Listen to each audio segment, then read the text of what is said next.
नमस्कार दोस्तों, आइए कुछ कानून की बात जानते हैं। सिविल मुकदमा स्टे के लिए यानी व्यादेश के लिए दाखिल होता है तो स्पेसिफिक लीव एक्ट के सेक्शन 37वां 38 के माध्यम से दाखिल होता है। परमानेंट स्टे के लिए, अस्थायी स्टे के लिए।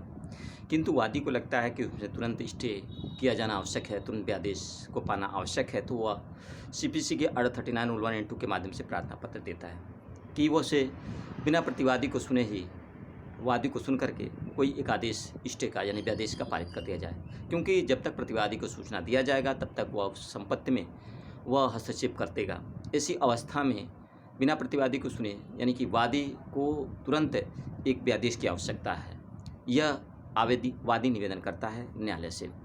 न्यायालय को लगता है कि वादी को सुना जाना आवश्यक है, तो वादी को 3 बातों को साबित किया जाना आवश्यक है। प्रथम दृष्टया के सुविधा का संतुलन एवं अपूर्णनीय क्षति। तीनों बातों को यदि आवेदनकर्ता साबित करता है तो न्यायालय उसमें व्यादेश का आदेश यानी कि टेम्पररी आदेश दे सकता है, स्टे का आदेश दे सकता है।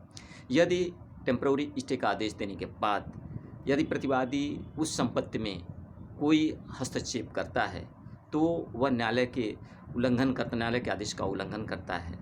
ऐसी अवस्था में यदि न्यायालय के आदेश का उल्लंघन करता है तो वह सीपीसी के आर्डर 39 रूल 2A के माध्यम से वह उस पर एक आवेदन आदेश कर सकता है कि उसे संपत्ति को यानी कि जो वादी है सीपीसी के आर्डर 39 रूल 2A के माध्यम से कोर्ट ऑफ कंटेम्प्ट यानी कि न्यायालय के आदेश का उल्लंघन करने पर वह यह निवेदन कर सकता है कि उसके संपत्ति को कुर्क किया जाए एवं उसे सिविल जेल में निरुद्ध किया जाए का आवेदन न्यायालय के समक्ष कर सकता है, क्योंकि न्यायालय के आदेश का वह प्रतिवादी ने उल्लंघन किया है। ऐसा निवेदन कर सकता है। यदि न्यायालय चाहे तो उस पर आदेश कोई पारित कर सकता है। दोस्तों, जानकारी कैसी लगी? अगर अच्छी लगी तो लाइक करें, शेयर करें, सब्सक्राइब करें। धन्यवाद।